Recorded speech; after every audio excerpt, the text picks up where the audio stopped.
You're watching the Financial News Network. I'm Chuck Pierce.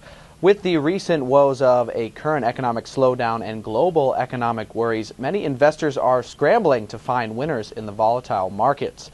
With me today to discuss the apparel, footwear, and retail sectors is Scott Krasik, Senior Equity Research Analyst for BB&T Capital Markets. Thanks for being with us today, Scott. Sure, thanks, Chuck. All right. Now, first, out of all the stocks you cover in retail, footwear, and the apparel industry, what are some of your favorite names and why?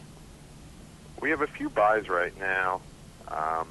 Really, what we're looking for are company-specific revenue and margin drivers, so that even if we do experience a slowdown, i.e., a double-dip recession in the U.S. or one driven by a global slowdown, these companies should outperform, at least on a relative basis. A couple, since I follow apparel and footwear, both suppliers and retailers, I have a pretty nice pool to choose from. Three, I guess, that I like in particular are Deckers Outdoor. It's a footwear supplier. They own several brands, but most notably the UGG brand. DSW, which is a domestic shoe retailer, and also True Religion. It's a premium denim company. They supply to department and specialty stores as well as have their own retail stores. So we could talk about each one of those in more depth if you'd like. All right. Well, going back to Decker Outdoor, what are some of the specific reasons you see it outperforming in the market? Well, I think one thing that the last recession showed is that if you have really hot product the consumers want, they find a way to buy it. You saw it with Apple, with iPods and iPhones, and you saw it with UGG, where UGG sales grew double digits in 2008 and 2009, strong double digits, and we think that the popularity, really the growing global popularity of the UGG brand will allow it to outperform again if we see another slowdown during the holiday period. UGG's primarily boots, primarily women's boots. They're known for having their twin-faced sheepskin lining. It's a comfort brand. I think that's the most important thing.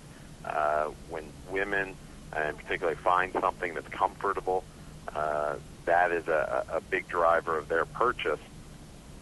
Specifically, the company, which 5 or 10 years ago had the majority of its products focused in just the classics, have extended the line so that they sell more relevant fashion, but still to maintain the UGG DNA.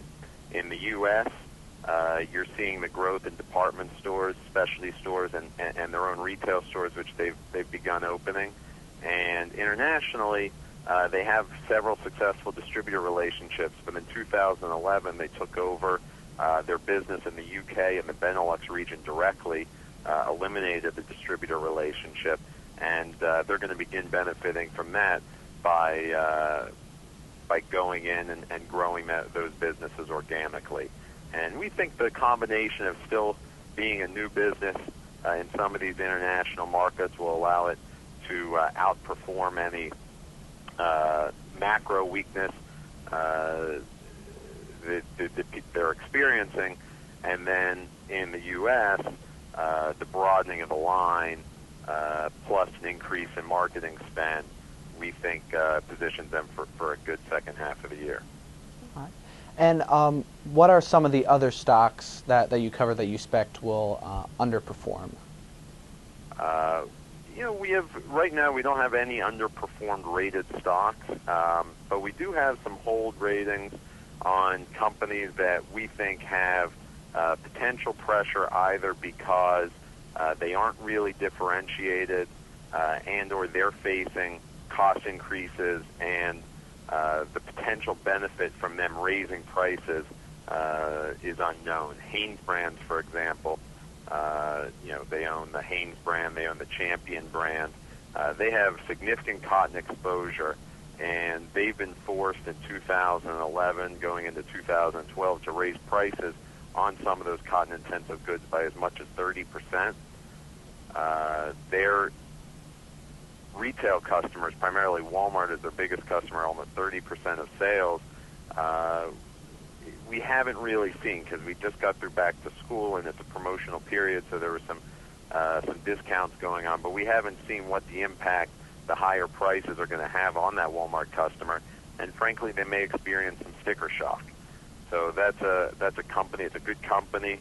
They own some great brands, but we want to get better visibility on how the customer will accept the higher prices they see at retail.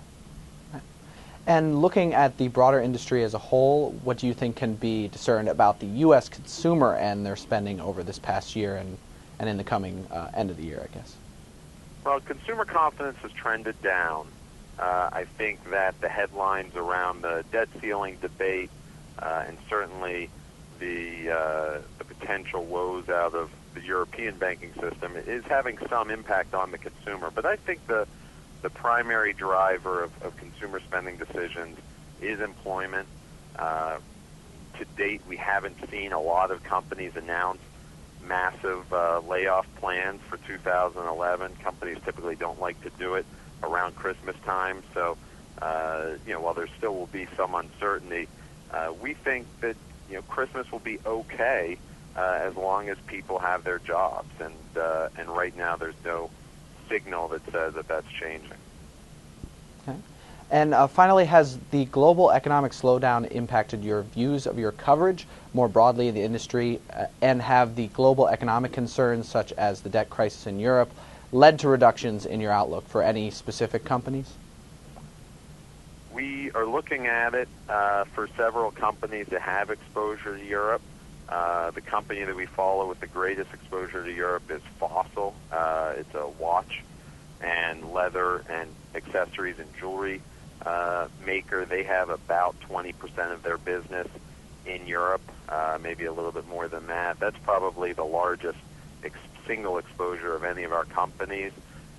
But again, what we've seen in Europe, just like in the U.S., consumer spending has still been good for products that consumers want.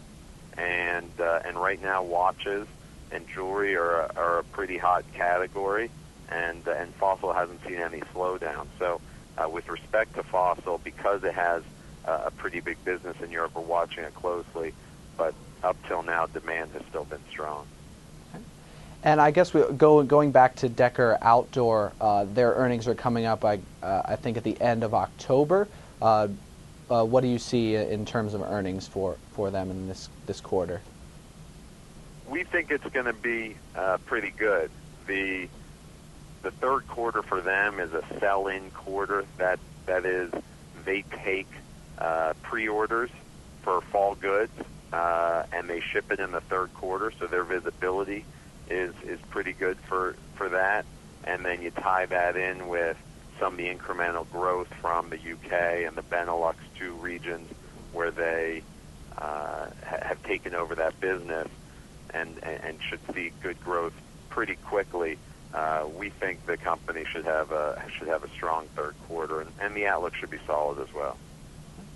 All right. Well, thank you very much, Scott, for being with us. It's been a pleasure. Sure, Chuck. All right. And for more interviews, market analysis, and the latest business headlines, keep it right here to the Financial News Network. I'm Chuck Pierce.